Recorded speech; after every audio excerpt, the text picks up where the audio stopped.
Na próxima cena, pulamos para 3 dias depois que Mina foi para a fábrica. Enquanto se deliciava com comida instantânea, o protagonista ficou surpreso ao ouvir que tinha uma entrega para ele. Mas o que mais lhe surpreende é o conteúdo que há na caixa. Quando Takuma abre a encomenda, se depara com um robô pequeno redondo. E ao ler a carta que acompanhava esse presente, o protagonista descobriu que Mina está envolvida. Acontece que o pequeno robô irá funcionar como uma extensão de sua esposa pelo tempo que ela estiver fora, ou seja, Mina poderá se conectar a ele para auxiliar o protagonista em algumas tarefas do dia a dia. O que de alguma forma consola Takuma, que está cheio de saudade de sua esposa. Essa ideia de Mina foi muito boa, assim os dias passaram mais rápidos do que o protagonista havia imaginado. No entanto, pouco antes de sua esposa voltar, em uma noite o pequeno robô parecia ainda estar ligado, mesmo que Mina não estivesse mais conectado nele, e até a voz dele mudou. Isso se confirmou no dia seguinte, pois o robô continuou agindo de maneira diferente, mesmo com a chegada de Mina. Mas passando para nossa querida robô, assim que retorna para casa, Mina conta qual foi o seu upgrade, já que aparentemente o externo parecia ser o mesmo. Mina optou por melhorar as suas peças internas junto à sua boca, que está quase parecida com a de uma humana. Voltando agora para o assunto do pequeno robô estar se mexendo sem estar conectado, Senju fez uma varredura para descobrir o que há de errado. E durante, a robô detectou que parece que a máquina criou uma personalidade própria, como se fosse um filho aprendendo com a mãe e o pai sobre a vida. Senju e Ida fizeram a sugestão de Takuma autorizar o pequeno robô a ser formatado, mas olhando para a situação e pensando nele como filho, o protagonista descartou esta opção e decidiu ficar com o indivíduo no estado que ele se encontra. Mais tarde, enquanto Takuma está pensando em um nome para seu novo filho, ele fica surpreso ao ver que uma das melhorias de Mina inclui a oportunidade dela crescer de tamanho. E no fim, o casal escolheu que agora o pequeno robô passaria a se chamar de Mamoru, apesar de que por Mina a máquina deveria ser formatada e reiniciada para ter um melhor desempenho. Contudo, a robô acabou aceitando que Mamoru continuasse na residência com seus defeitos por perceber o quanto Takuma ficou feliz com a visão de que os dois compartilham um filho. Nos próximos dias, Mina ficou empenhada em ensinar algumas coisas para o pequeno Mamoru, como medir temperaturas, assim ele poderá identificar quando Takuma estiver doente. E além dessas coisas simples, o protagonista descobre que a pequena máquina redonda também pode fazer ultrassom, já que ele foi criado para cuidar da saúde de pessoas idosas. Entretanto, Mina ainda não está confortável com a presença desse novo indivíduo, pode ser que ela também esteja com um pouco de ciúmes. Mas, de qualquer forma, para testar algumas funções de Mamoru, a robô foi com uma faca para cima do protagonista, apenas para ver a reação do pequeno. Mamoru ficou preocupado e sugeriu ligar para a ambulância no lugar da polícia. Apesar de ter errado a qual ajuda pedir, isso serviu para mostrar que a máquina está evoluindo bem rápido para quem recebeu um diagnóstico que indicava que precisava ser formatado, o que deixou Takuma bem contente, mas com um pouco de medo de sua esposa apontando uma faca para si. Mais tarde, vemos os três na hora de dormir. Acontece que Mamoru quer ficar junto a Mina e o protagonista no futon. Como o protagonista tem um coração mole, ele permite mesmo Mina exalando ter ciúmes da situação. Dessa forma, assim que o protagonista pega no sono, ela empurra a pequena coisa redonda para fora do futon. No dia seguinte, enquanto cuida da casa, Takuma foi com Mamoru à biblioteca e lá o protagonista conta histórias para ele. Depois, o homem leva seu filho robótico para ver um filme, já que Mamoru não sabe o que é isso. No entanto, acontece que para que a máquina possa entrar na sala do cinema, ela precisa ter um certificado indicando a sua classe, a qual irá determinar se Mamoru é capaz de identificar o que é real ou fictício, entre outras coisas. Sendo assim, Takuma não perde tempo e vai até o centro de saúde para saber a classe de seu pequeno filho. Depois do teste que fizeram para ver qual seria a idade humana de Mamoru, descobrimos que ele tem uma capacidade de aprendizado altíssima. O pequeno parece ter evoluído 1 ano só realizando a prova, o que a máquina que está os atendendo acha bem impressionante. Na próxima cena, vemos que no fim tudo deu certo e Mamoru pôde ver um filme ao lado de seu mestre. No dia seguinte, vemos que a Supermina teve um pesadelo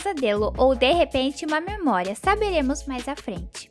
Mas o que aconteceu foi que em seu sonho havia um homem que a agradecia pelas tarefas realizadas e destratava outra robô que parecia ser a Mina. Assim que acordou, conversando com a máquina que fica em sua cama, Supermina descobriu que isso pode ser uma memória da Mina que se misturou com a sua. Ainda mais por o homem não poder ter o seu rosto identificado, era como se este humano fosse uma grande gelatina. Isso se dá pelo fato de ter uma proteção de dados que a Supermina não pôde acessar por não ser a sua lembrança. Visto que as duas estão com problemas, a Supermina marcou de encontrar o casal em um parque e lá a robô fez um teste para saber se as suas memórias também foram parar em Mina. O que foi confirmado quando Mina errou o nome de seu mestre, sendo assim logo elas começaram outro teste que agora incluía Takuma. E como a Supermina estava com alguns traços de Mina, ela passou a tentar intimidade com o protagonista que mesmo os dois mandando a Supermina parar, a robô confessou que não conseguia. Dessa forma, Mina teve que usar a sua força máxima para tirar o seu marido de cima dos balões da Supermina, que estava forçando o rosto dele naquela região. Depois que as coisas se acalmam, o protagonista recebe o pedido de sua esposa de ele ir para casa, que ela ficará com a Supermina para organizar as suas memórias. E assim que chega mais tarde, parece que tudo deu certo. Na próxima cena, vemos uma noite que Takuma está voltando para casa.